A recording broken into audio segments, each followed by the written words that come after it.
Limitation commission जो जम्मू कश्मीर के लिए बनाया गया है उसमें जो उन्होंने प्रपोज किया है उसमें 6 सीटें जम्मू प्रोविंस के लिए बढ़ाई गई और 1 कश्मीर के लिए और 9 सीटें एसटीज़ के लिए, 7 सीटें एससीज़ के लिए। एक स्वागत योग्य कदम है। 1996 में जो डिलिमिटेशन हुई थी उसके हिसाब से बेइंसाफ़ी हुई थी और वो लगता है कि नेशनल कॉन्फ्रेंस के लिए ही वो डिलिमिटेशन कमीशन गठित हुआ था। तो कुल मिलाकर के उम्मीद है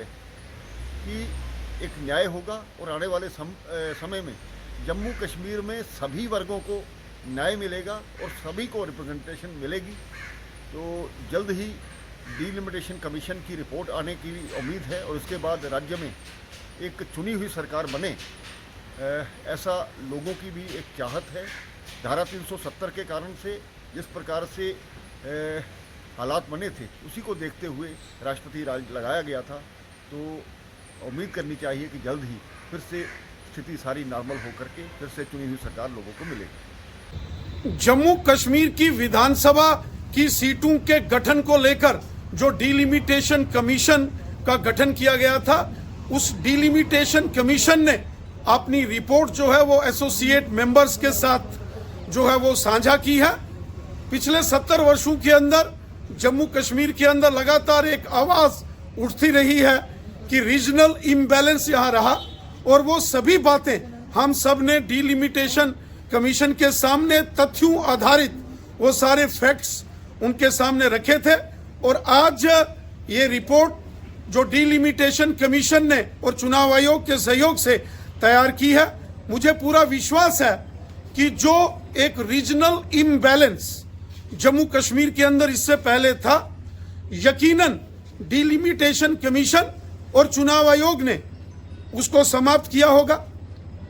जम्मू कश्मीर के अंदर 70 वर्षों में हमेशा से ही ये आरोप लगते रहे हैं कि जम्मू संभाग को उसका हक नहीं दिया गया और ये सभी बातें हमने डिलिमिटेशन कमीशन और चुनाव आयोग के सामने रखी थी और अलग अलग पॉलिटिकल पार्टीज के लीडरों ने भी ये सारी बातें जो हैं वो चुनाव आयोग और डिलिमिटेशन कमीशन के सामने रखी हैं। मुझे विश्वास है कि अब की बार जो डिलिमिटेशन कमीशन ने एक सारी मेहनत और एक्सरसाइज की है, यहाँ के लोगों की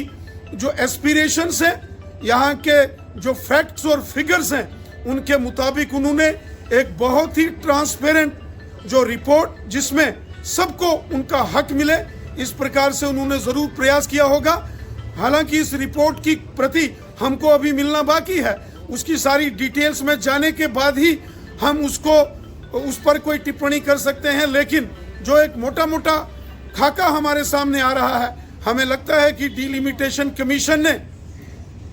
सभी क्षेत्रों को मद्देनजर रखते हुए फैक्ट्स और फिगर्स के ऊपर आधारित रियलिटीज को उजागर करती एक ट्रांसपेरेंट रिपोर्ट तैयार की है, जिसमें सबको जो है बराबरी का हक देने की कोशिश की गई है। जम्मू कश्मीर के अंदर कुछ पॉलिटिकल पार्टियों के लीडर हैं, नेशनल कॉन्फ्रेंस के लीडर हों,